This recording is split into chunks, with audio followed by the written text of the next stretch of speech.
I came across this article in the Philosophy Now magazine um,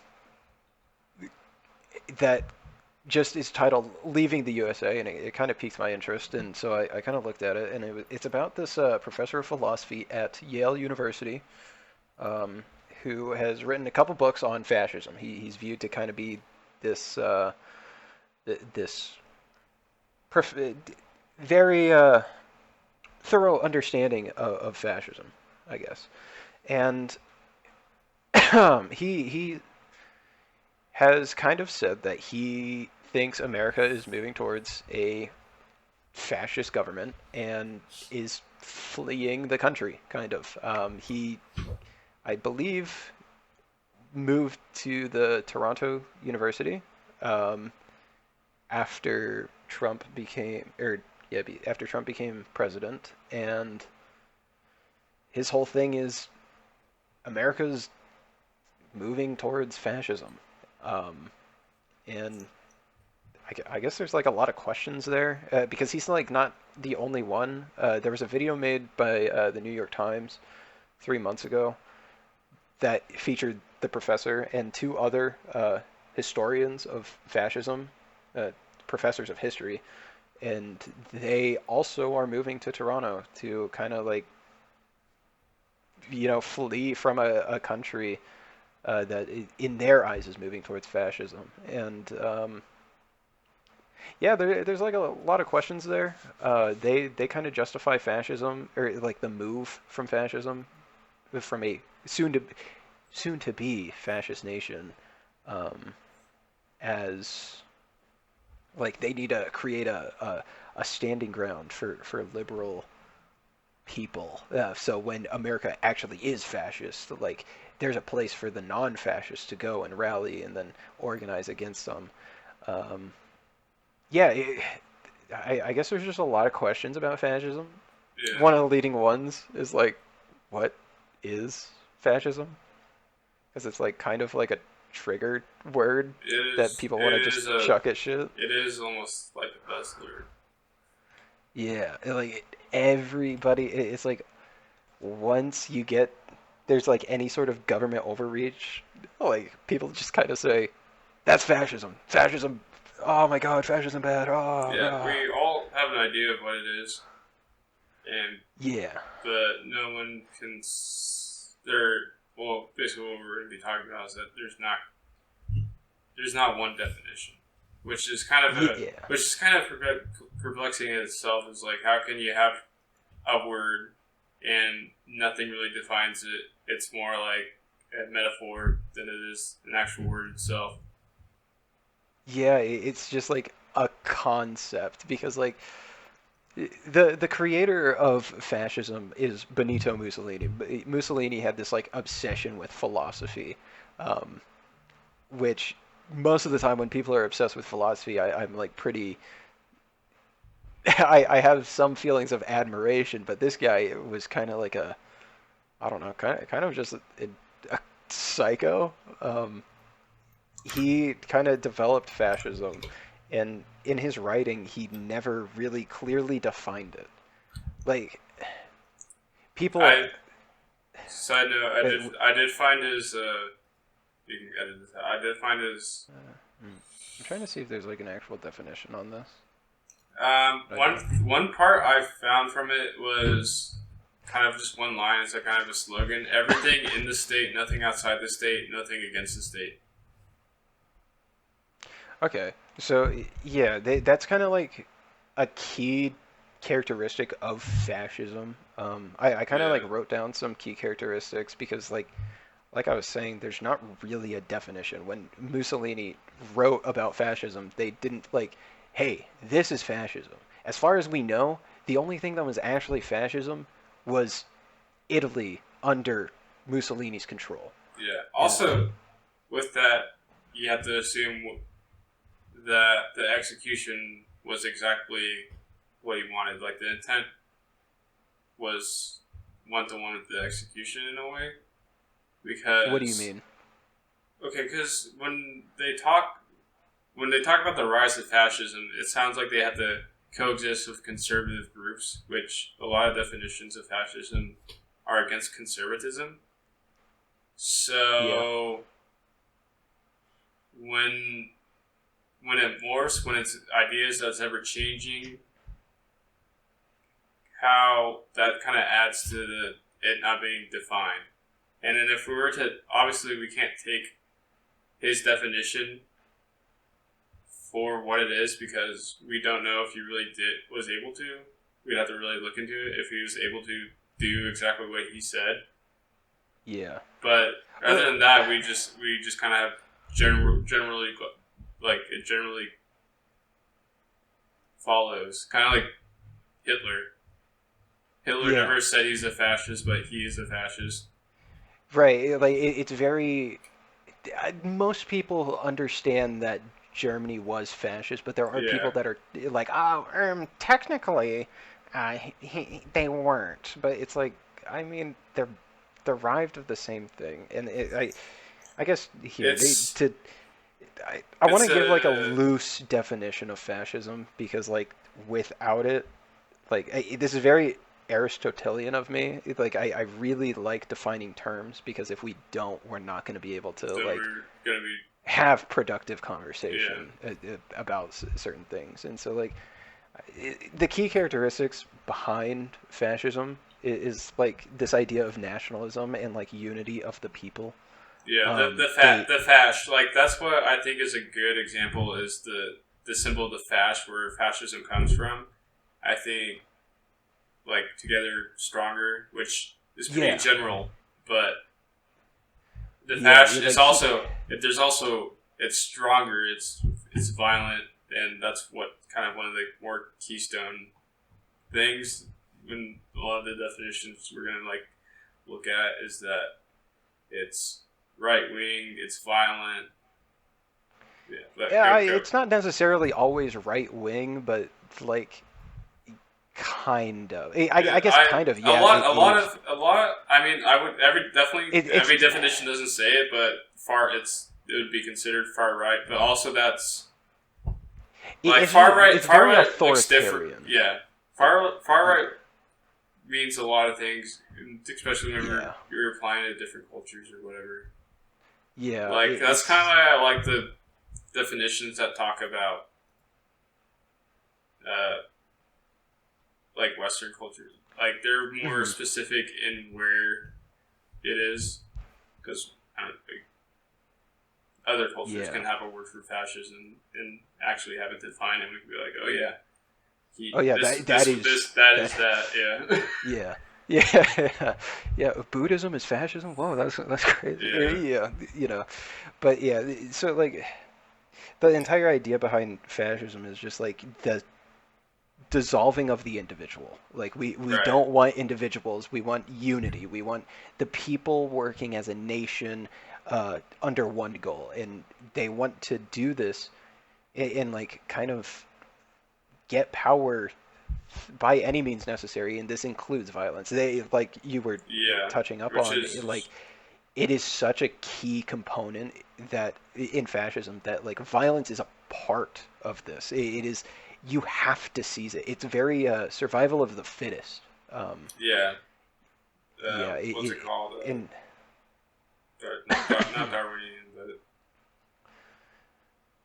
essentialist something if it's essentialist I'm not sure, I don't know. but yeah, it's like it's and typically there's like a form of superiority when it comes to it, like a supreme leader or like just uh, I mean, in Italian, fascism, it's being Italian is like this superior thing, and fascism is also like uniquely defined by like they want to this is they think their ideal is so great that they're trying to push it onto everybody else, and that's like a key difference between like fascism and nationalism in general versus like patriotism because like patriotism comes from nationalism but it's more so like I have such a deep appreciation for my nation and like their values and I think it's the best in the world but I'm not going to push it on Right. anybody else and so like It's that's the big it's difference. more of a it is. It is. It's a precursor to it, but it doesn't necessarily mean it is that. Yeah, it's more so just like an appreciation that you think this is the Yeah. best, but it's okay if you don't. I'll try to I can try to convince you that it is, but I'm Yeah. not gonna say this is better. You're going to do this. I'm not gonna physically hurt you. And I guess like I kind of wrote like a loose definition that I think we can both agree on for fascism in just like a general sense. And I kind of wrote just in general, it's the unification of a people with a supreme leader that aims to get power by any means necessary, including violence, with the goal of enforcing the nation's beliefs onto others, ultimately aiming for what is best for the nation. That last part is very crucial. They think whatever is happening is for the best of the nation. And yeah, so Yeah. like, I think so. would you Um. agree with that definition? Is there anything you would Yeah. add to It's that? a. See, I think it would be. I don't know. It's because it's kind of something you have to hold on loosely. Like just trying to define fascism is like you can't hold on too tight and it goes away. You can't. Right. You have to hold on loosely to it. I feel like you R- have to. You kind of have to zoom out a little bit, Yeah, and because like that's why I don't know. I really do think defining fascism is just not a thing you can do. I'm like yeah, it's but I do agree with like my notion of it. Like I'm obviously we're neither of us are experts on fascism. Like yeah, nowhere near. I'm sure if we read everything about fascism, it still probably looks something like that. You know, it's Yeah, still yeah, just it would it's be in the eye similar of the in the beholder. vein. Yeah, Yeah. yeah, yeah, yeah. But like with this loose definition, there's like pretty clear outliers in history of like something that could potentially be fascism. The specific example I have in mind is like the Bolshevik Revolution, in like Lenin's claim to power. Um, they were very violent. Uh, I mean, they kind of evolved from Marxist ideals, which like even Marx, he kind of was like, yeah, we need to seize the means of production. Um, Let it be violent. Yeah. We need to do this. And so like Lenin is like an actual application of this, Yeah. and This it's the it kind of is. it's the unification of the people to liberate the people. Yeah, Yeah. it's like very. It kind of is fascism. If Yeah. we use this like loose definition, Because if it fascism kind of goes is. against whatever system's in place, basically.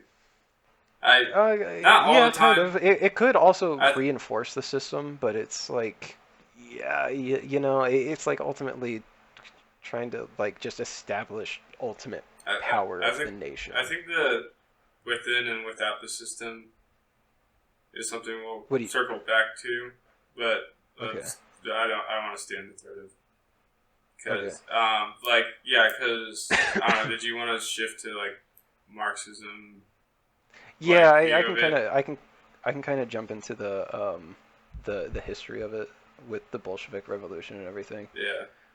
Yeah. So I guess the point I was getting at with the Bolshevik Revolution was like it sounds a lot like fascism. Hey, we have this ideal. The people should own the means of production. We the people are going to seize everything. There is going to be a totalitarian state that establishes that the people own everything, and then ideally, Marxist thought is that the totalitarian state will eventually dissolve into nothing. Government won't exist, and the people ultimately own everything. Now that didn't happen, right? Lenin historically, kind of was an authoritarian leader, and I guess the point I bring up here is that like fascism and Marxism are like very overlaid with one another, and it's because like fascism is of Marxist descent. The idea behind fascism is like it came from a version of Marxism that was developed after Marx died. Um, this man named Georges Sorel kind of picked up Marx's ideas and was like, "Hey, this guy wasn't extreme enough. We got to be more extreme to establish the proletariat, to get rid of the divide between the proletariat and the Yeah, the bourgeois." the establishing of the state was the state of the people in the class. Yeah, Yeah, yeah, and which is interesting because uh, a lot of definitions don't explicitly talk about class; they just talk in general terms. But Marxists obviously view it through a lot of Mark. Well, I don't think any Marxists really see themselves as fascist, but Marxists are yeah, very against yeah, fascism.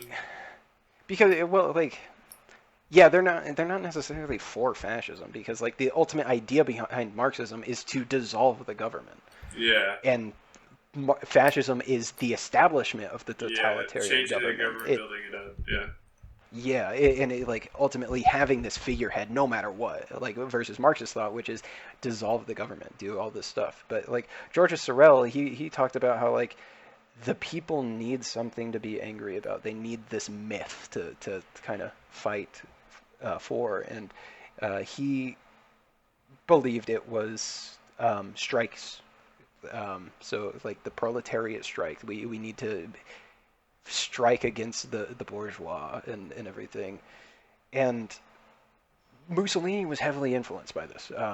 He was like, "Oh yeah, we gotta get violent. We gotta establish this. There needs to be an established state that knows best, and like we are the guiding yeah. hand. They wanted to get all that woke shit out of Europe, Yeah, pretty basically. much, yeah. Because and Or that's where a they, lot they of they wanted to establish their own sort of wokeness, I guess. yeah, yeah, and that's the same with. I mean, I think that's why fascism gets thrown around a lot now is because it's kind of the revolt against liberalism and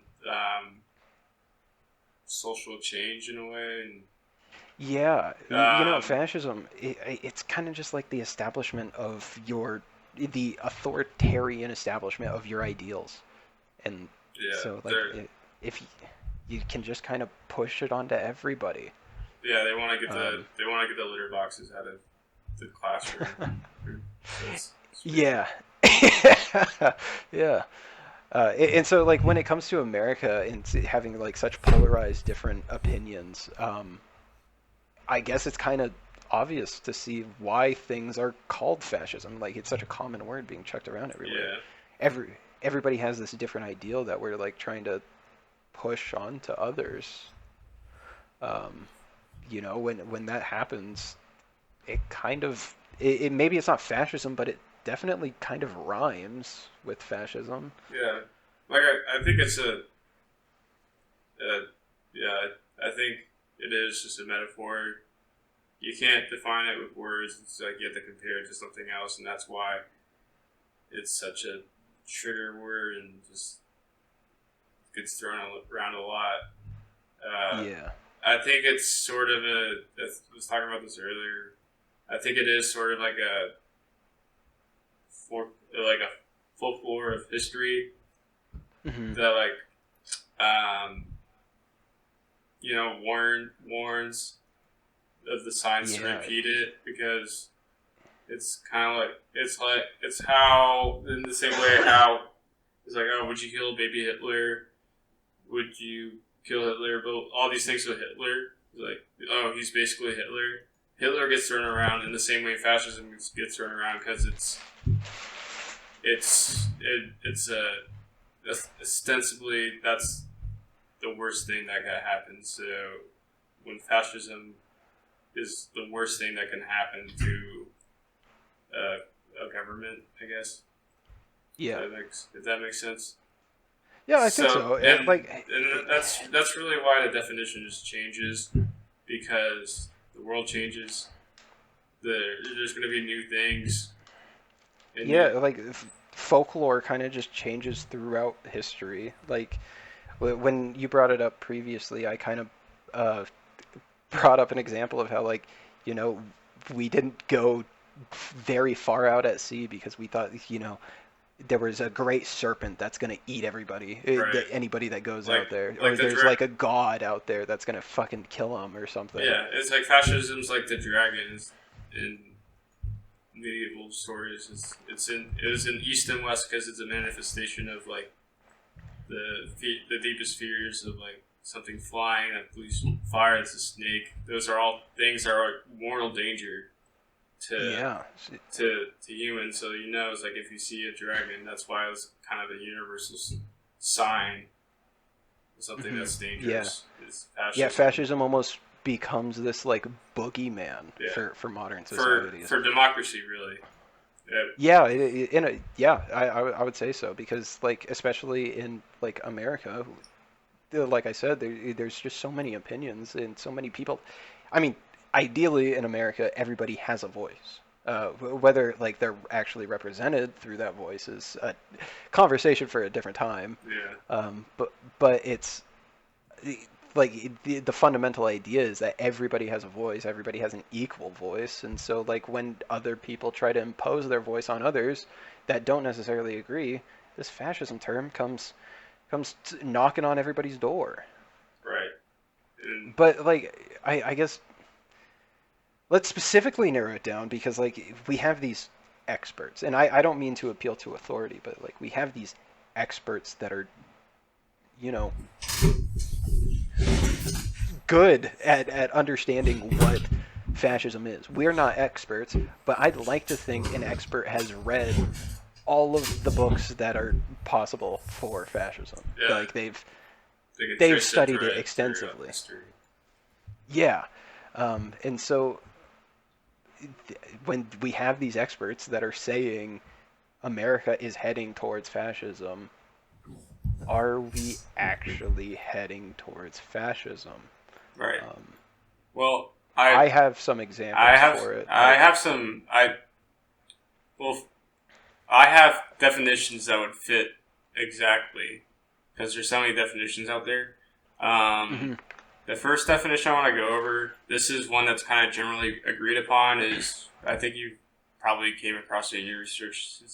His last name is Payne. I forget his first name, but it has three criteria. It's the first one's the fascist negations. It's anti-liberalism, anti-communism, anti-conservatism, which this is Mhm. kind of uh, interesting when you apply to like America Mhm. because I do see that. At first, I didn't see it. I'm like, well, How do you see it? I see it as before Trump, we had conservatism, we had George Bush, we had Nixon.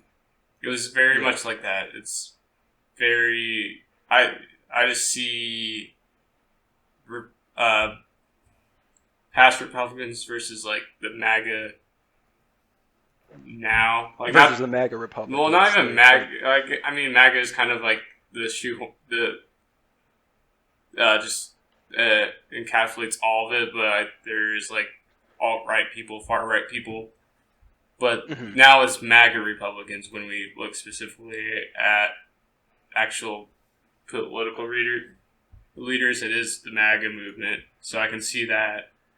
I mean, I'm not to say that MAGA is fascist. I'm just saying, like, maybe if it, since it is, since it is, what's the question on the table is like, are we moving towards fascism? It's obviously they're talking about MAGA, so I can kind of see that.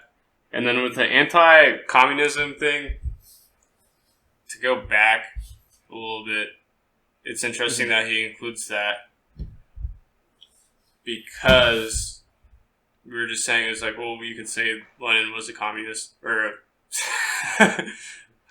Lenin was a fascist.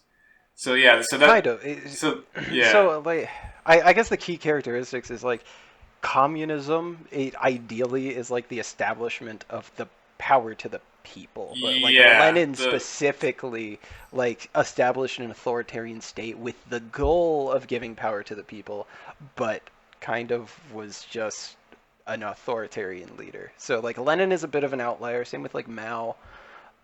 But like oh, uh, communism as a whole, like as an ideal concept, is more so about giving power to the people, bringing democracy to the workplace. Right. Yeah.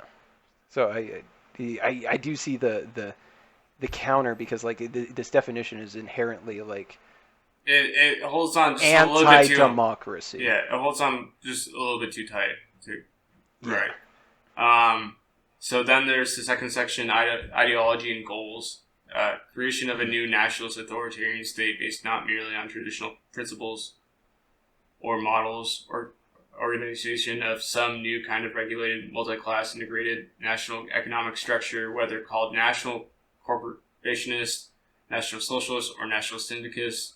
The goal of empire or radical change in the nation's relationship with other powers. Specific espousal of an idealist volunteers to create, normally involving the attempt to realize a new form of modern, self-determined secular culture. I know that's like I just vomited all that, but Yeah, that was a bit of a word vomit, but I think I got the yeah. message from it. It's like, Just like a changing of the systems that are in place. Like, because they talk yeah. about the, yeah. So, I think I have fundamental issues with that because, like, I yeah, don't see that at all. yeah, I think America's like values are pretty point and I just I view American values just kind of as they should be, like very libertarian, very individualistic, like um, like the individual is so heavily ingrained into American culture. Like we have cars, like we need cars to survive. We need the incomes, like personal incomes to survive.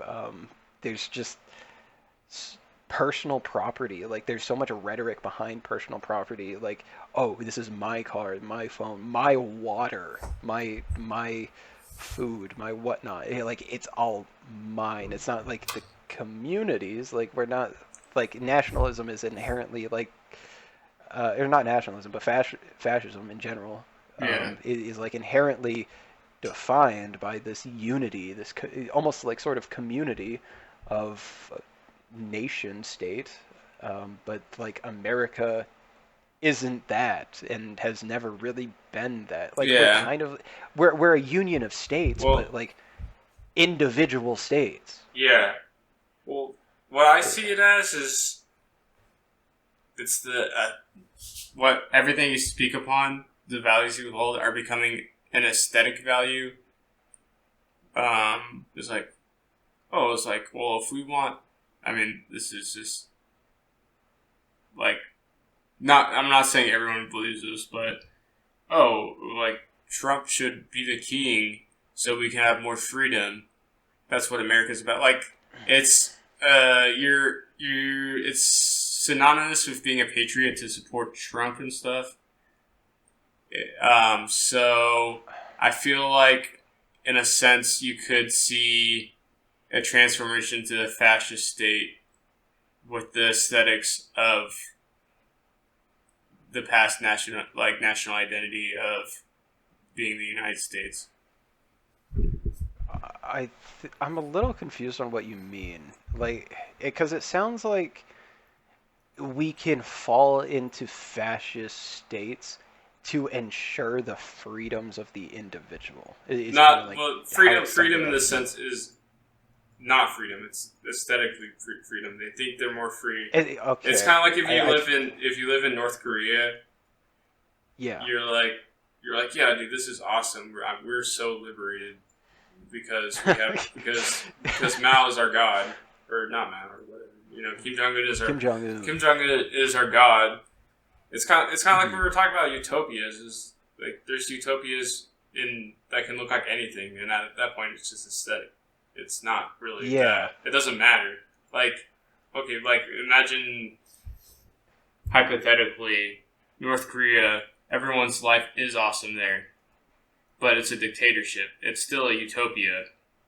Yeah. Yeah, Yeah, it's still like I see what you're saying now is like, yeah, we can support Trump and we can support the like, let's say Trump is moving towards fascist like ideals, and like, even let's make Trump king, let's make him a tyrant or yeah, whatever. But like, as long as he establishes quote unquote freedom, as free as you can be under a tyrant, it's like aesthetic freedom. It's freedom with a big ass asterisk at the end of it. like look at Germany or in World War II under Hitler. It's Yeah, the German people were like they pretty were down. free as long as you weren't, They're you know, they're a objectively group that was down, being and ostracized. they had a figurehead to take him out of that or whatever to liberate Germany for Yeah, So it's it it's like this Geist of freedom. yeah.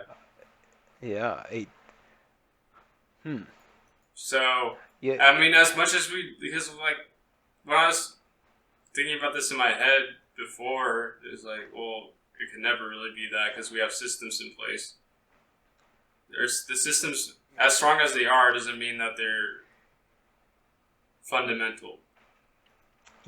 yeah. Like, I mean, the systems in place you're referencing is Which checks and yeah, balances, like but like, wh- I mean, if we look at recent Supreme Court decisions, are they really keeping balance to the whole decision? it's I mean, not it's not it's not I would not say it's a complete I would say checks and balances are out the window when someone can specifically change other checks. If Trump can just be like openly tell the Supreme Court, hey, just vote on like go this way with it, then yeah, that's obviously yeah, but authoritarianism.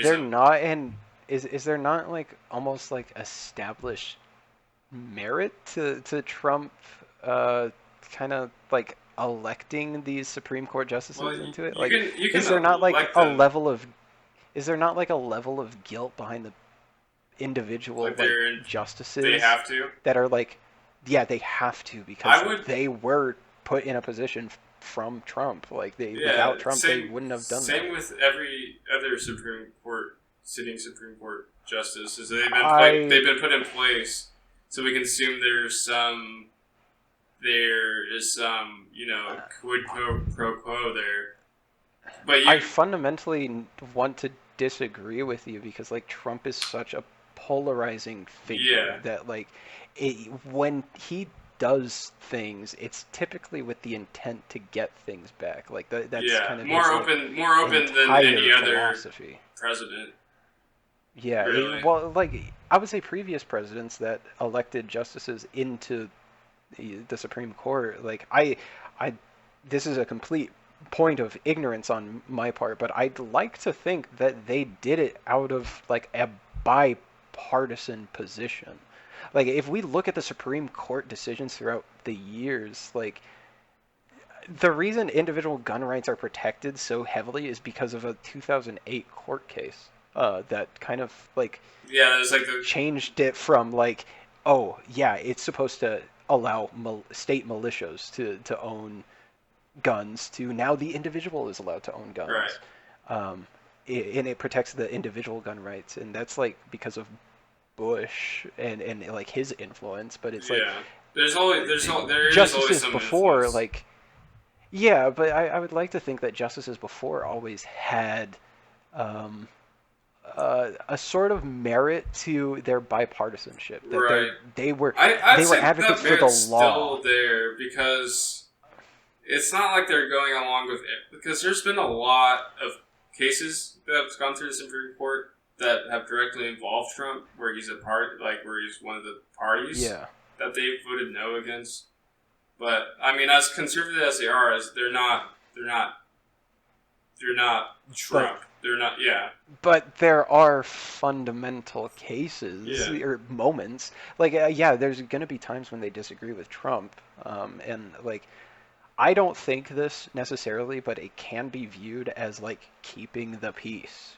Hey, look, we're not completely swayed by Trump. We disagree on him in these court cases, but like they're revisiting birthright citizenship protected by the 14th Amendment.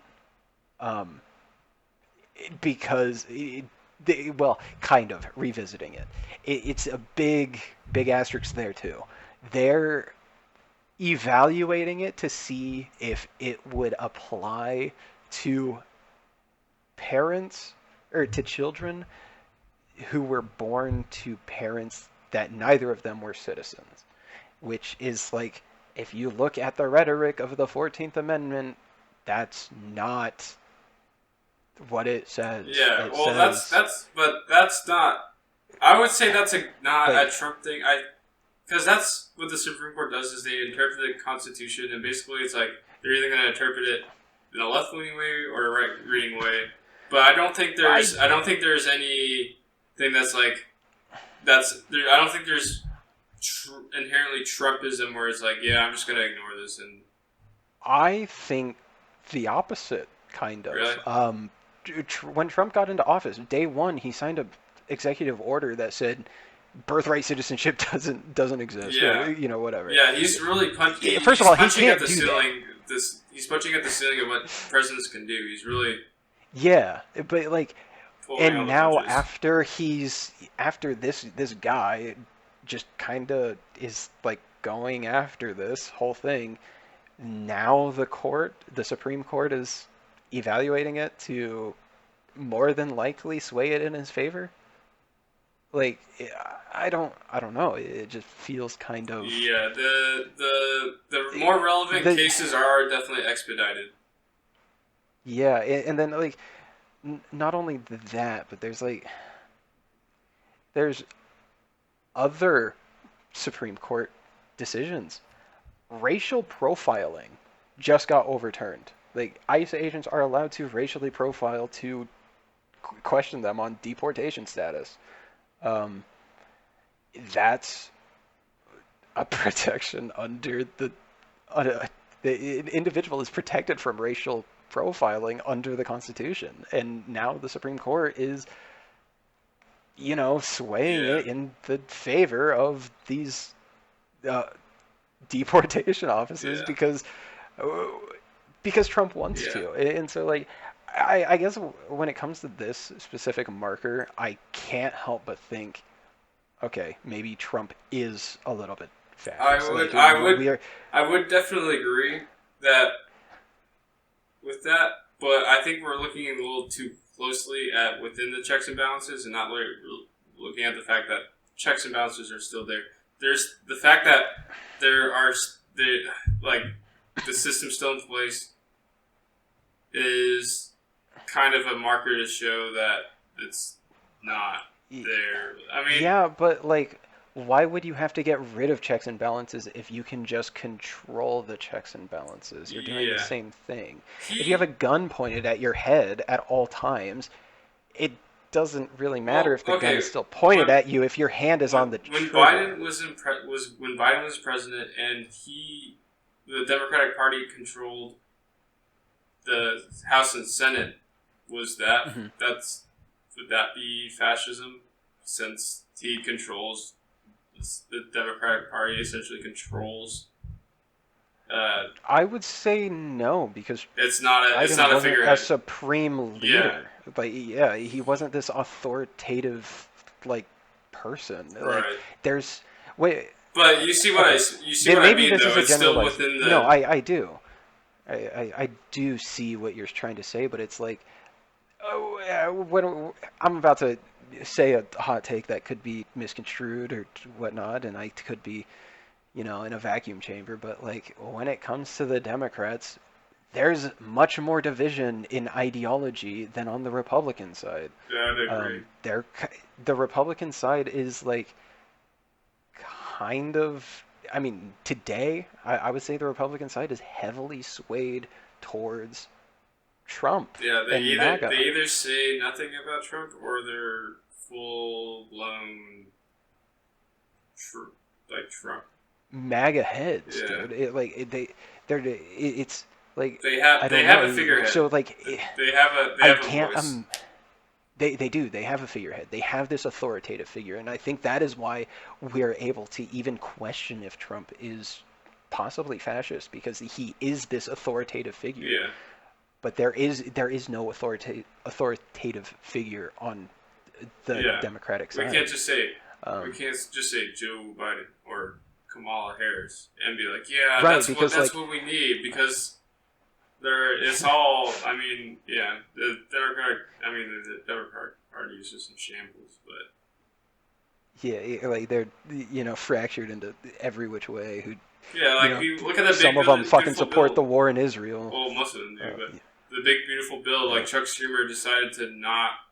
He could have just voted against it and have it like be reconsidered, but he voted for it. And yeah. now, Like, and yeah, that goes for like a lot of people. Like, because they could have just voted yeah, no. it's kind of. I think it's just because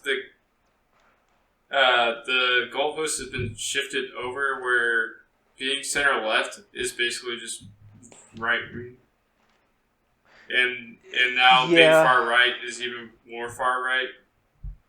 So, because you're still a conservative if you're a Democrat, you're conserving the system.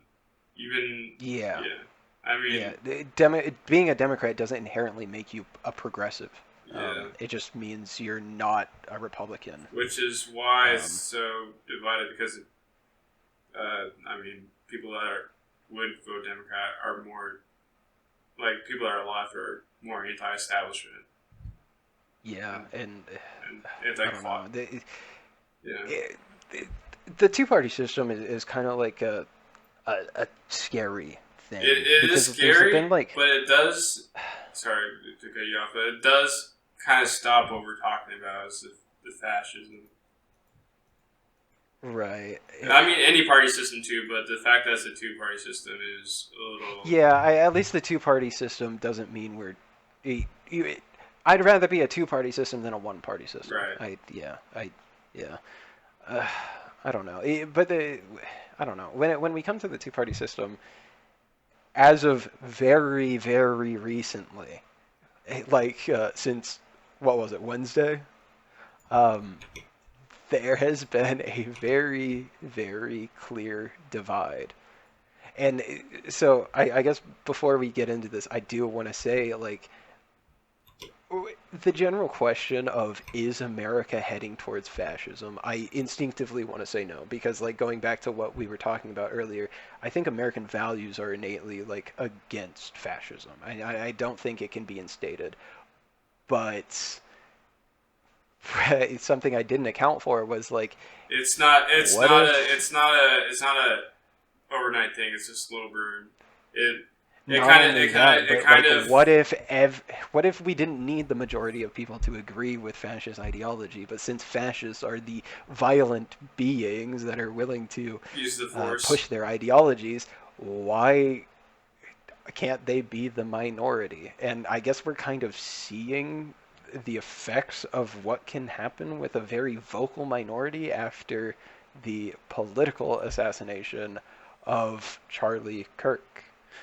Um, I when the question is America heading towards fascism, I wanted to say no, but like after this assassination, I don't know. I can't confidently say without a shadow of a doubt, like, no, America's not heading towards fascism, because a part of me wants to say yes. Um, there's like a political rallying that's happening now after this assassination. Um, Charlie Kirk, for anyone that might not know, was a politically right-leaning activist who was very profound for his not profound. It's just well Noted. known. Yeah, noted. Yeah, for his Christian values and some radically Christian values, I would say, um, and kind of being a free speech activist, saying the quiet parts out loud. No, like whether they're like statistics that are kind of racist or not like he was willing to say them and comment on them, unlike a lot of people that are. And that is something to be admirable about it. Unequivocally being free in your speech is something to be admirable about. But anyways, yeah, Charlie Kirk was that guy, and his free speech kind of got him killed, and that's kind of like the whole idea. And after his death, there were Republicans that rallied against Democrats, calling the leftists evil, violent. They hate it, just hate-filled people. And I first of all, instinctively want to say, as somebody that would say I am a leftist, liberal, Democrat leaning character, I I would say I'm pretty much a pacifist. Like I don't advocate for violence. I don't whatever. And so like they're sitting here labeling these people as evil. Now you're directly labeling me as evil, and I'm like, whoa, guys, I don't condone this violence. What are we doing here? Yeah, Like it's it is kind of insane insane. because I think violence only has a place in politics when people are dying and people are starving and like when when legitimately your liberties are at stake. So Like a Holocaust yeah, situation. which we're not we like America is not close to, which is why my knee jerk reaction to this video and this article is like, oh, it's like this is white flight for educated liberal white people. You know, they're Yeah. it's white flight, but they're escaping lesser educated white people. You know, it's like it is like white Mm. flight. It's overreaction. It's almost performative. Is like what I want to say, but the violent like the violence is directed, in my opinion, the wrong directions. And okay, because Charlie Kirk he's a political pundit, and What do you mean by he that? doesn't have any real power. Like when you want to talk about like Trump Yeah. controlling things, uh, if if we were going to the fascist state, it wasn't because Charlie Kirk, uh, said that trans people don't exist. It's because of the people that actually are in power or take physical power, Right. and Yeah. that's I why it's agreed upon that political violence is wrong. And I would say that is true in America. It's like political violence is wrong because we're not at that point. We should not be at that point. yeah. Yeah, we're not, facing a Holocaust. There's not millions of Yeah. innocent people dying. And Yeah, if you no, and if we are, the thing you shouldn't do is to leave yeah. because Well, so the people leaving, they justified it by they needed to get to a state, or they wanted to establish like a safe place for those that aren't fascists, that aren't going to flee once it is fascist. And you can say like, oh well, maybe they should have stayed and we should have fought against fascism, so we didn't have to flee or whatnot. And I get the point, but it's like I understand the point that they're also trying to right. make, that like Yeah, I can see this that. is an unstoppable force. Like these people are, if it's truly fascism, they're violent. They're not gonna be peaceful. They're going to seize the power. And so it's like they can't seize the power if you're not there to seize it from them. It's kind of like what happened in Texas when they were doing the border redistricting. You couldn't call the vote when the Democrat senators weren't there, or the Democrat representatives just weren't there to call the vote. Right. They just fled the state. But like, I don't know. I want to touch on that. Charlie Kirk's not a political. He's a political pundit. He doesn't have power because yeah, he doesn't have power, but he's almost turning into a martyr. Yeah, Not right. even almost. I would say he is turning into a martyr for these people with the power. Like, uh, it was Nancy Mace, Senator Nancy Mace. Is she a senator or House representative? She's I honestly, she's a senator for sure. she okay, yeah. She said the Democrats own this.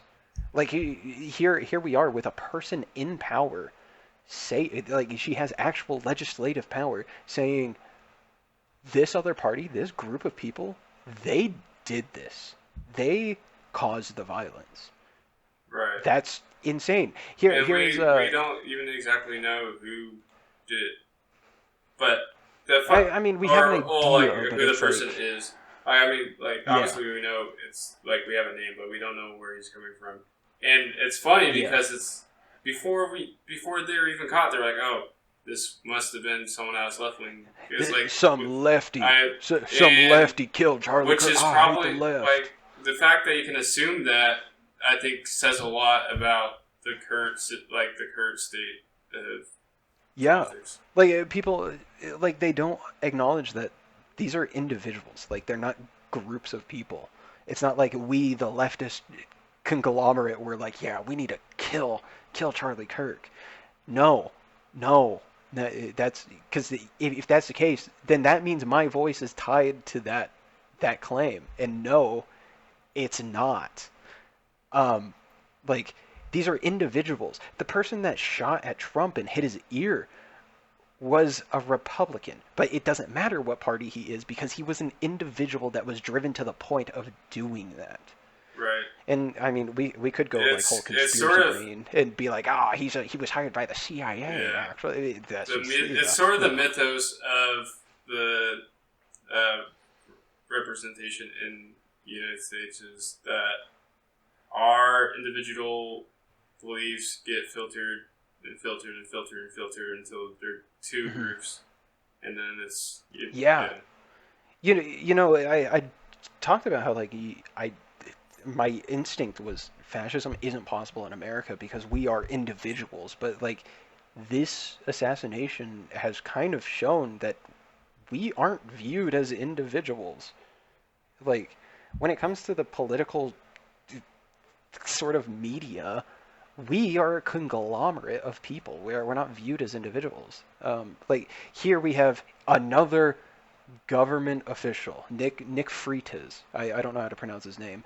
He's representing, according to his Twitter bio or X bio, he represents James Madison's district in the Virginia House of Delegates.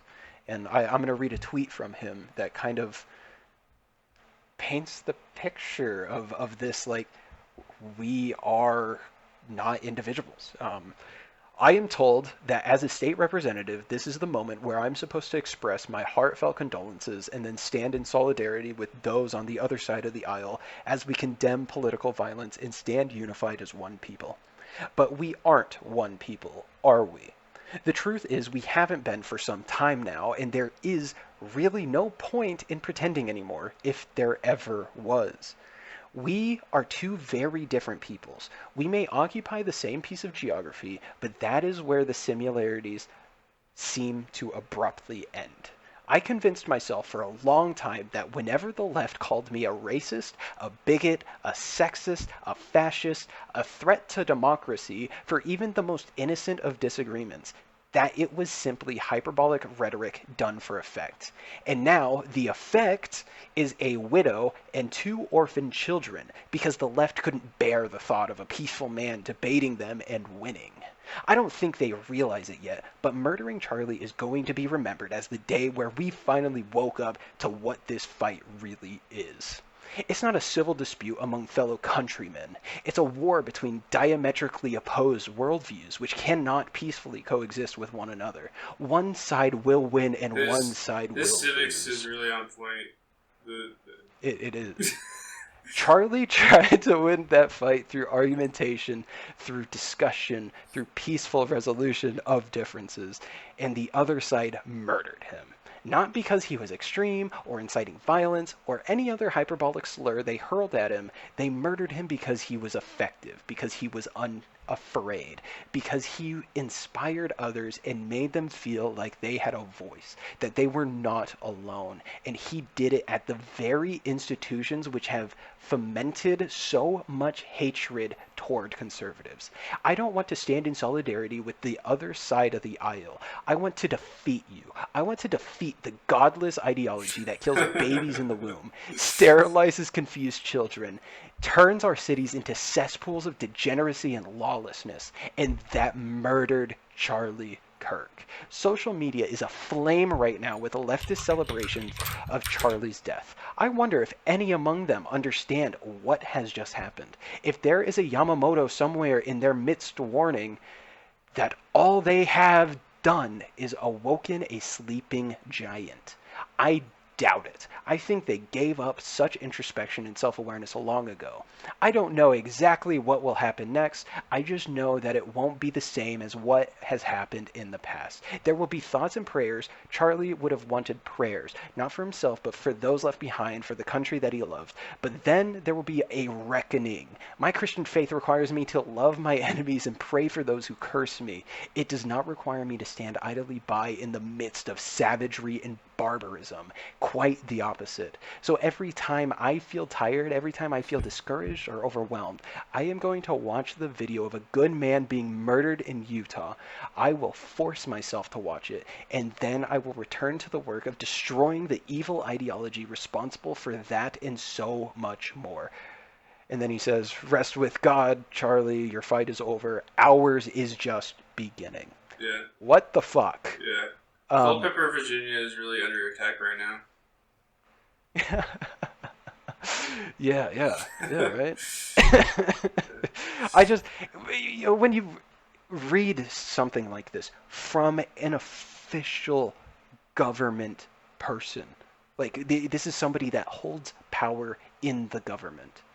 Well, no, they're just trolling. Are yeah, no, This is they're just we're just trolling. trolling, guys. This is very clearly a rallying of the troops. This is, hey guys, I'm gonna fucking win. I'm gonna destroy you and I'm gonna win. You are you are the bad guy. I am the good guy. And the thing is, this is the vocal minority.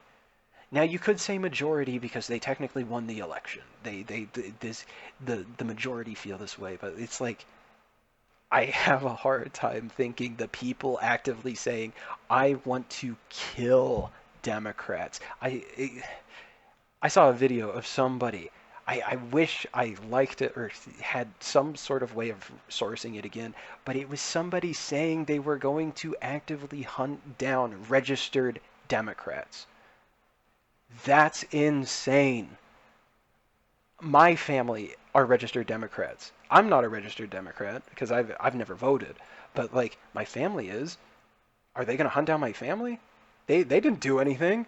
They didn't say anything. They're not a part of this. They're not a part of this so-called like fight that is happening. Like there is such a crazy distinction between like it's like there's three or like two separate games going on. There's like three parties involved. There's like the individuals, and this is like the majority of America, like individuals who don't care, who don't keep up with this stuff. They got lives to live, they got jobs to work, they got bills to pay, mouths to feed, and then you have the Republican like ideology, these like sort of like MAGA heads that are taking identity in this group, and then there's the liberal identity that isn't even the enemy that they're being called. Like, you look, of course, there's going to be people that are like kind of happy Charlie died. There's edgy people everywhere. There's people still celebrating that George Floyd died. Like, there, it's I don't know, and I don't like that people are painting Charlie Kirk as this like patron saint. That he is this great person that was a peace advocate, never wanted to hurt anybody. He advocated for the man who attacked Paul Pelosi to get bail. Like, he wanted somebody to pay his bail. Like, it could have been a joke, but I mean, look at how much power he has in his death. Who's to say how much power he had when he was alive? I mean, like, yeah, I didn't realize how influential like his death would be, but like here we are now. So like him saying, "Oh yeah, somebody should pay his the dude that assaulted a political figure, yeah, we should pay his bail. Like, that's an incitement of political violence. I don't, I don't know. I, it, I never once thought that America is actually going to move towards fascism, but now with this like rallying of the troops from this Republican right officials, I'm like, oh God, here are the figureheads of a fascist state coming together to spread their message, spread their ideals. You know, Hitler wasn't the only person in charge of the Nazis. There was Joseph Goebbels. There was all of these officers in charge of everything, and like, Yeah, it doesn't. I, It doesn't start and end with Trump. You know, like Trump is like the Jesus Christ of MAGA, but yeah, he but is. unlike Jesus Christ, it's like I don't know. I guess it is a lot like Jesus Christ because Jesus Christ can be gone and it'll still be around for 2,000 years. Yeah, I mean, I don't think the ideals of Trump are going to stick around half as long as he has. But like, I mean, look at the Nazi movement. They've been around for way too fucking long, in my opinion. Um, Nazis are bad. Period. Like, yeah, we can have discourse of like why they're bad, but the point is, and like, if somebody questions like why are they bad, why are they not good, like we can have discourse about that and like come to a logical reasoning of, oh, this is why Nazis are bad. But like, when you're actively advocating for the death of people, it's just, are you on the good side? I guess I don't advocate for the death of anybody. I just don't think psychos should be people holding guns. I guess.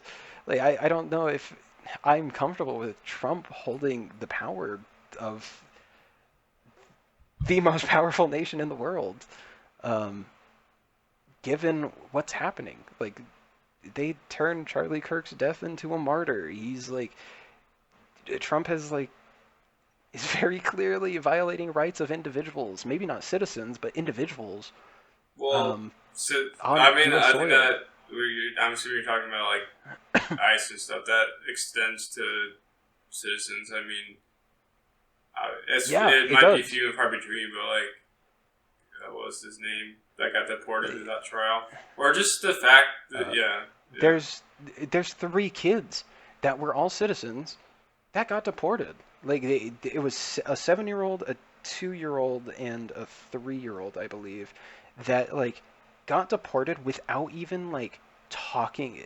The parents got deported because they were illegal immigrants, but the children were still protected citizens. But they got deported without even asking the parents, like, "Hey, do you want do you want your kid to go back to Honduras with you, or do you want them to stay here?" The one of the kids had fucking cancer, by the way.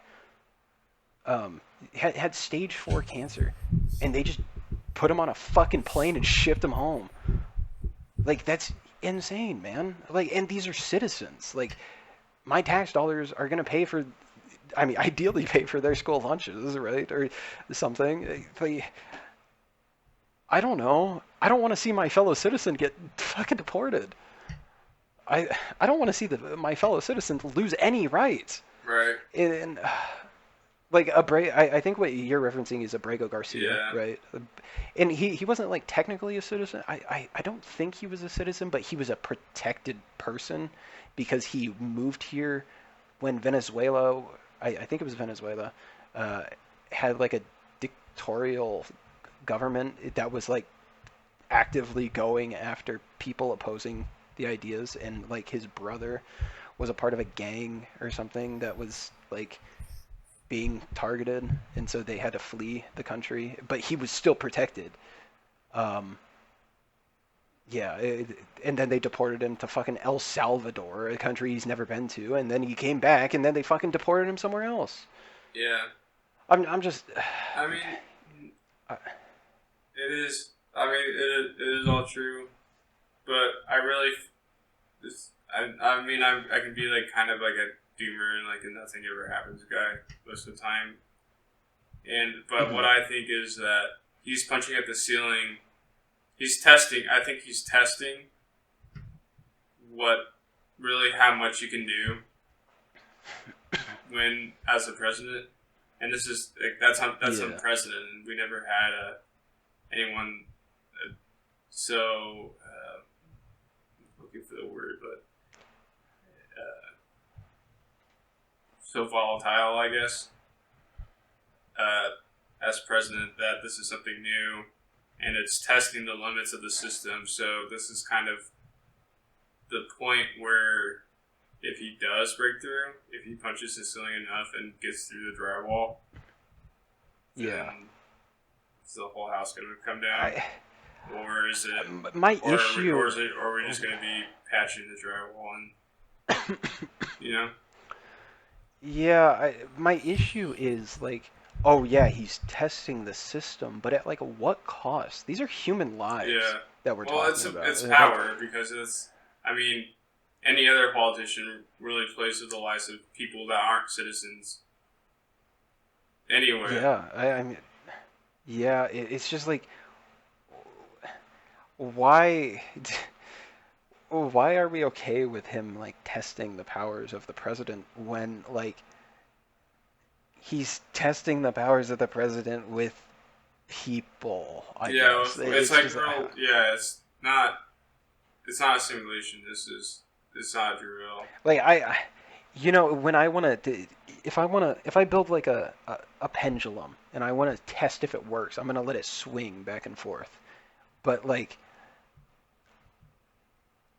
if the pendulum were human beings, if it was like a Newton's cradle, and I'm swinging people into each other, it's like Yeah, there's it's it's such a different weight right. to those decisions. It kind of feels to me as like towing the line. It's kind of like a kid that kid that like always negotiates is like, no, you can't have this. It's like, but like, what if I do this? And like, the Hmm. negotiator that like always is like, because a kid is always going to ask for more.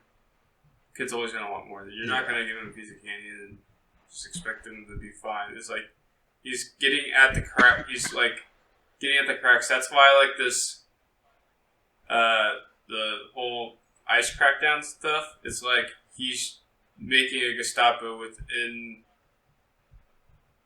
Within the limits like of yeah, which can yeah, because like which is legal, I which guess. I'm assuming. I mean, we're both assuming if he could really do it, then he would. Yeah, I'd like to think that he's not that crazy, but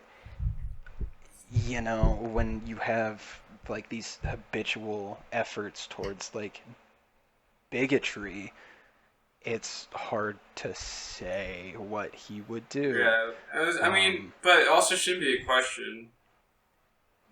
and it's not like he exactly respects individual liberties. I mean, if we look at the big beautiful bill, And all the the one of the one of the biggest glaring things was Palantir and like Palantir AI and how like they are essentially establishing a big brother, a database of individuals, and like it's does he really respect individual liberties or does he respect the liberties of yeah, himself and I wants mean, to and people like-minded to him? I don't know. Trump is kind of like a bad guy. Like he's not a good dude. It's not like he has like this repertoire of like super nice, genuine things. Like I don't know. You read the Bible and you read about how like Jesus gave the clothes off of his very own back. He gave literally yeah, everything he he watched had. the feet of like Um, prostitutes, people yeah, that were yeah. Like you can't look at that and be like, oh yeah, that guy fucking sucks, dude. that But guy's you can look at Jesus is a Trump that huge is dick. like, oh my god, this. That's another discussion for another time. But like, you look at the actions of Trump, and it's like, oh my god, dude, this this guy is on the Epstein list. Yeah. This guy, like, there's just, I don't know. There's just a lot of events where it's like, if Trump had the ability to be a fascist state or create a fascist state, would he? Probably. Well, it depends on how much money you Um, could make, how much money there is in it. yeah, yeah. I think partially he would like dissolve money and like create his Yeah. own sort of Yeah, currency. He would dissolve the U.S. kind of dollar. circling back on that because in this, I mean, when this started with the second thing of Yeah, Payne's yeah, yeah. definition was ideology and goals. It's integrated national economic structure. Like look at the tariffs. I mean, I mean, not only that, but like, so the tariffs, but like his, I believe it's his oldest son, is like the CEO of a yeah, the cryptocurrency Trump coins and stuff company. like that. Yeah, well, it's not necessarily Trump coin specifically, but that he's in charge of like a cryptocurrency company. It's like a management bank for cryptocurrencies.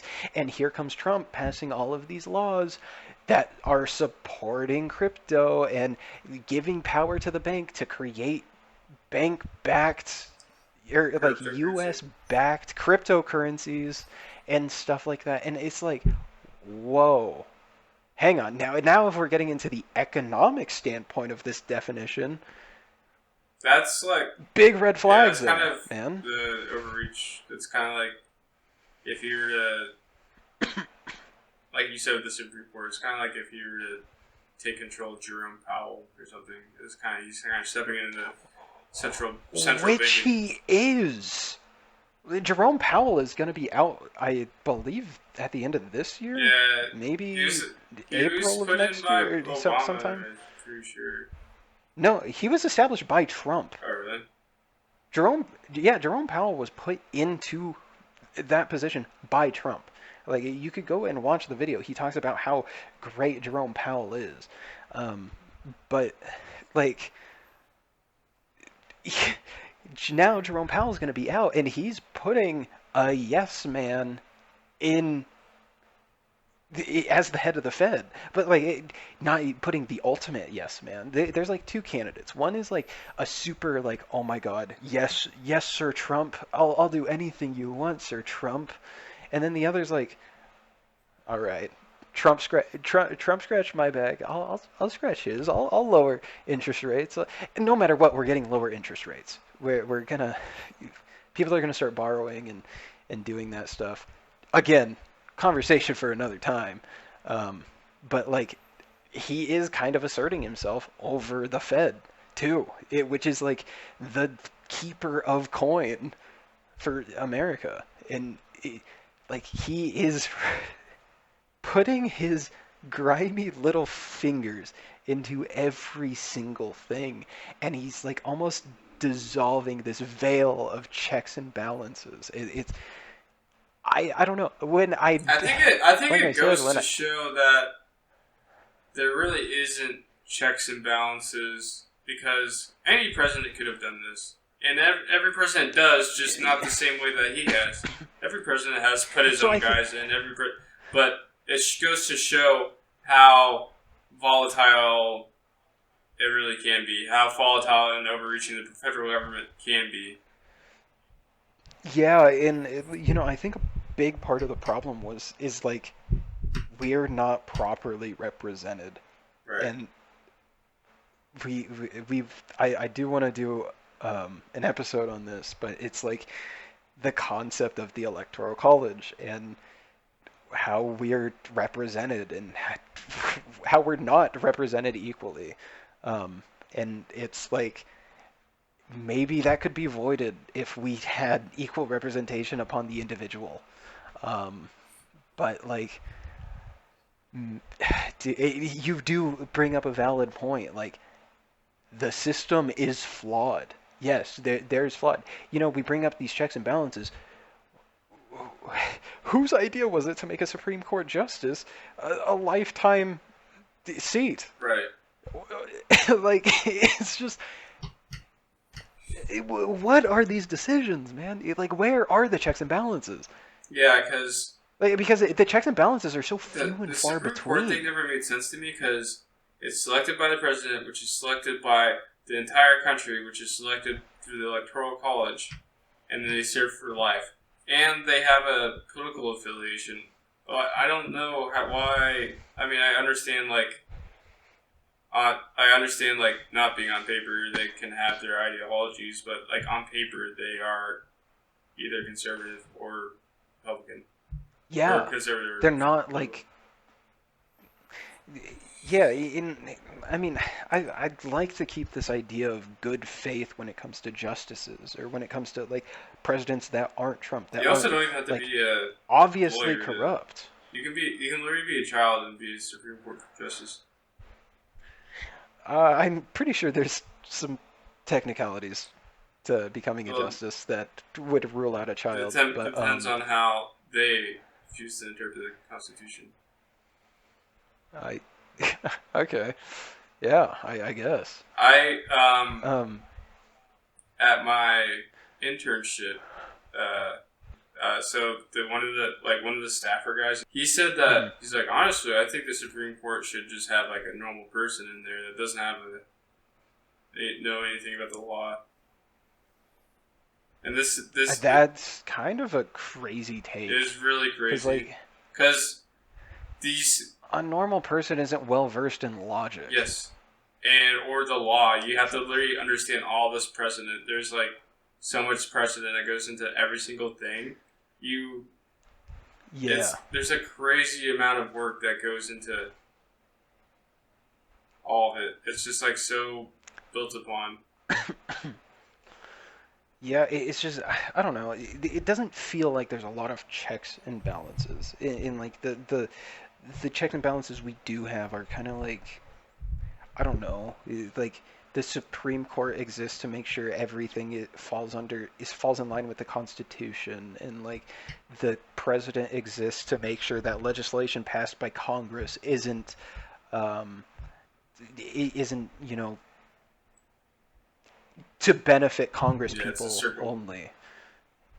Yeah, and then yeah, Congress vice versa. Um, like they can call to trial the president, I believe. I think. Um, Do you believe in smaller federal government? um, kind of. It, it, uh, that's complicated. Because That's I'm really really not a complicated. states' rights guy. Because I feel like the states' rights thing is just so lost in translation from what it really meant before. Yeah, I I think anything we can do to like get us the furthest away from a supreme leader is probably the Which best. is which would be smaller federal government, but also the fact that there are states, the federal Yeah, government has to check I keep them in check somehow.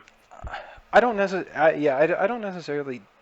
I'm not the biggest supporter of states' rights because of like the history of it, Yeah, like civil, I mean the Civil even War, the today, right to own slaves.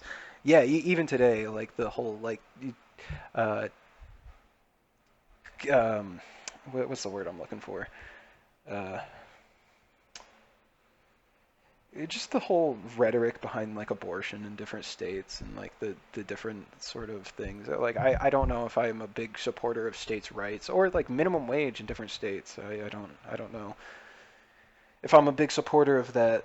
Um, but like a overarching federal law or federal government that can just kind of like say, that swings the hammer is like a big red flag to me because it's like, oh, here's this pathway to establish a fascist ideology.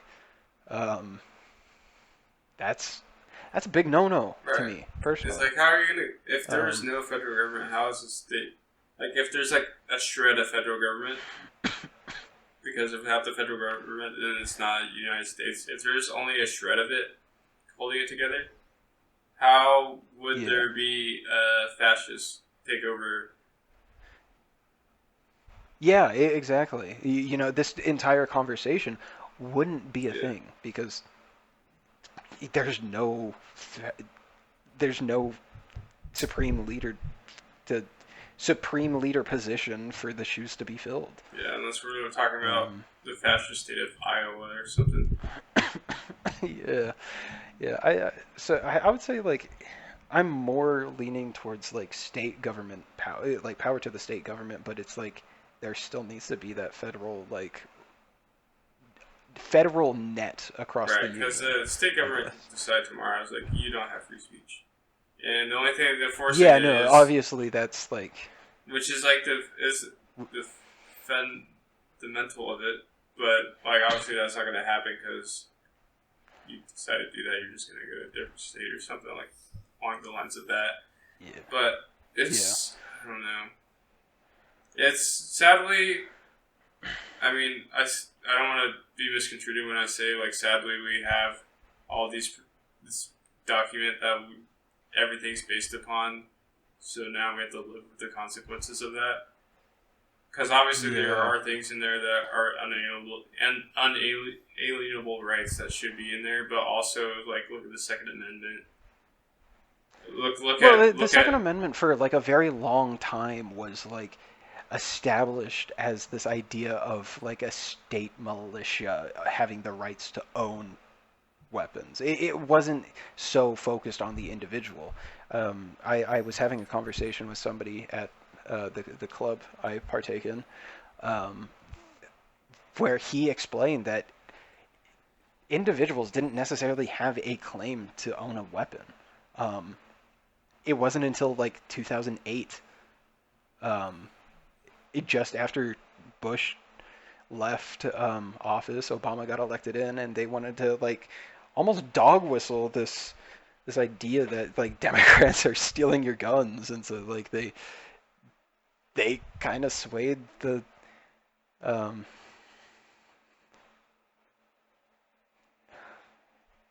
yeah. So like, well, this was a Supreme Court case that was and ended up like flipping in the opposite direction that allowed individuals to own guns, and that was kind of like the key characteristic of it. Um, but yeah, there's just so much. I don't know. When it comes to America, I'm gonna hopelessly say, I no, we're not gonna be fascist. We're never gonna be fascist. We're Americans. We're free. And the American culture, like even under a national, even under nationalism, our our ideology behind America is we are free. We have individual liberties. So no, we're not gonna be fascist. But like, man, that vocal minority might just decide to hammer us home because we aren't violent people. I mean, we like the American people, I guess, are violent, but like the ones that want to build a better America aren't violent people. Um, so yeah, no, America's not going to be fascist, but like we just got to tough it out for a little bit. I don't know. yeah, I think you hit the nail on the head. Would you agree with that? Yeah, I couldn't foresee. Uh, I mean, if it doesn't happen now, it never happened. I guess. Do you share the same sentiment of like this vocal minority Yeah, it's possibly definitely. like Yeah, it's vocal because I mean, there's when we talk about people that support that, it's a wide range of people. People are like, oh, I guess I'll vote for him. I don't know. I just like one issue voters, and then there's people that are like 100% into it. And then there's even people yeah. that are into it but might not be into it now, but still want kind of a fascist world for the United States. Hmm. Yeah. I don't know. I really the only thing I can say is like we'll have to see. Like I want to really see how this whole Charlie Kirk thing Yeah, plays out. I Like is is political violence going to be the new norm? Right. Like, if it is, then yeah, Then there might be a civil war. something might There, happen. Yeah. Which they yeah, don't. but like, Maybe if maybe then there'll be class consciousness or something. yeah, maybe we all wake up and realize, wow, what the fuck were we on about back then? Yeah. Let's get this shit in gear. There Um, are two definitions that I wanted to talk about that I think it's you that I oh, think okay, yeah, are pretty. I think they're so accurate that they might have been written in to kind of in reference to today. But one's by Robert Paxton. It says a form of political behavior marked by obsessive preoccupation with community decline, humiliation, or victimhood, and by compens- compensatory cults of unity, energy, and purity, in which a mass-based party of committed nationalist militants working in uneasy but effective collaboration with traditional elites abandons democratic liberties and pursues with redemptive violence and without ethical or legal restraints goals of internal cleansing and external expansion. So some words I'm like and then other ones, everything else I'm like that's makes sense. That's pretty so I'm trying to like pick up from that definition. It pretty seemed like opposite. the one thing that kind of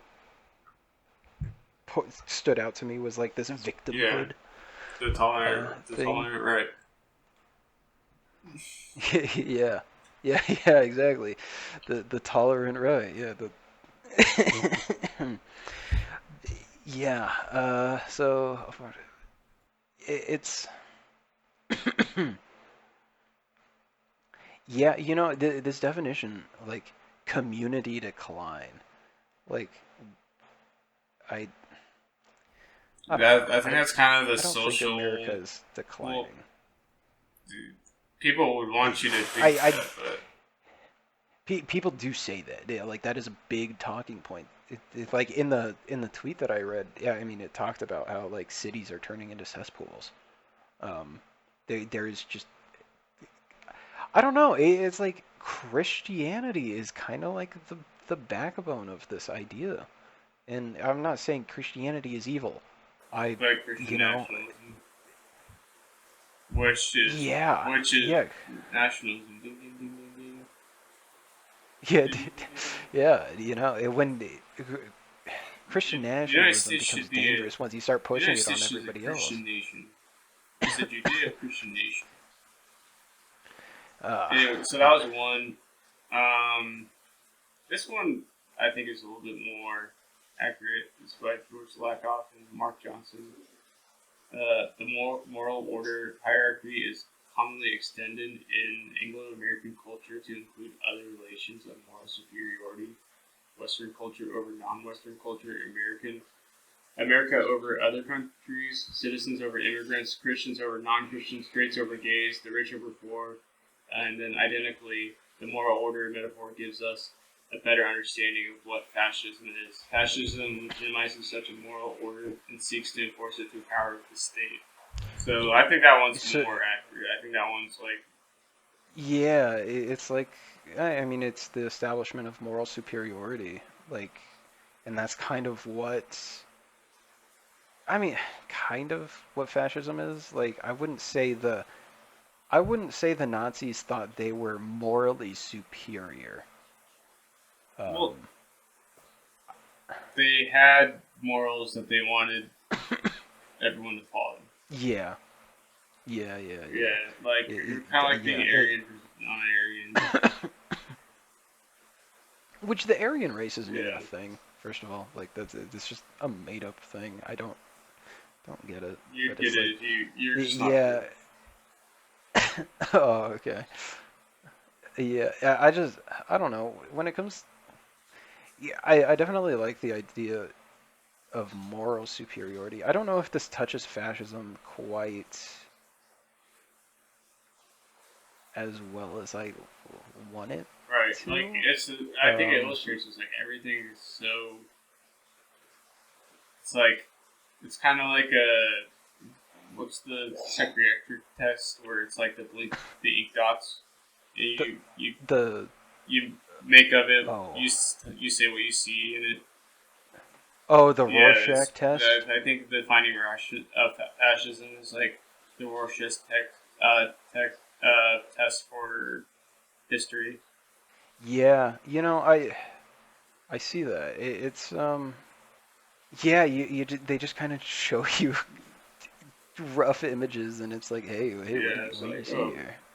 fascism is Oh, what I see fascism. Oh, I see perfect fascism society or something. is usually their name, Craig, and they push you at lunch and you scrape your knee and they take your lunch money, and then they grow up and they get killed in a car accident. That's fascism. That's my definition of that.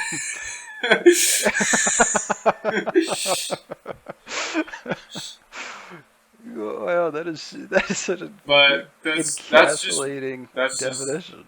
my definition of fascism. So yeah, Right. I Yeah. mean, yeah, I think my main takeaway, which I think is interesting because I'm not sure if you catch, but George Lakoff was that guy that wrote the Metaphors book that we're reading. Um. I. The name was familiar, but I didn't know it was from that. So I think it's kind of funny that he tries to define it because I kind of, what I, my main takeaway when it comes to defining fascism is that it's just a metaphor and doesn't have a definition. Right. Yeah. Yeah. It's Which just is kind of. weird because It's just. it'd be so you think it'd be so clear because there's a fascist party. Yeah, So I but it's almost like. wonder if there is a word. Probably nationalism. It's probably a amalgamation of words that are true.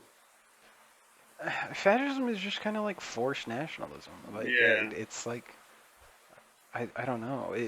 There's so many like key characteristics that when applying to it, it's just kind of I don't know. It is interesting that last definition. It was specifically talking about Western cultures, Right. and I don't know. Like you were saying, the definition definitely felt positioned for this Yeah, I don't circumstance. even know exactly And when it was written, but I mean, I'd assume it was written maybe like 80s, yeah. 90s, right? But like that's it brings some comfort to know that this definition overlays so well right now that like, oh, we'll be all right. It didn't happen then, so. But then again, you know, there weren't political assassinations the way it happened. No, um, Yeah, no, the like I don't know. There's also just not such JFK polarizing was murdered, and they're figures. like, it was it was communist. Like, what did they think when JFK got assassinated? They weren't like, oh, Yeah, it was some fucking Republican. You know, it was because it yeah, wasn't so polarized. yeah. And now like there's such a polarizing figure that it's like maybe. I mean, yeah, this definition has like precedent over history. Nothing happened what after that, but it like still defines today. But there's not a polarizing figure back then the way there is one now. There wasn't social media then. There wasn't, I don't Yeah, know. It's like a snowball that's just gonna keep growing. I I don't know. yeah. I think it definitely is a product of the time with technology and media. Right. And like most tragedies throughout history are just like it was a perfect Yeah, amalgamation of like the everything. Industrial Like Revolution and yeah, things like like that. it We're just kind of living through something like that right now that's reshaping. Well, Industrial Revolution basically created sociology and society. yeah. So Yeah, we were living in such a like a time that is so defining. Like social media has like such a fucking like, grasp on our have you seen what happened in throats. Nepal? Yeah, Nepal. That was a crazy thing. They elected a government leader through a Discord poll. Oh, I Was didn't know about that. time?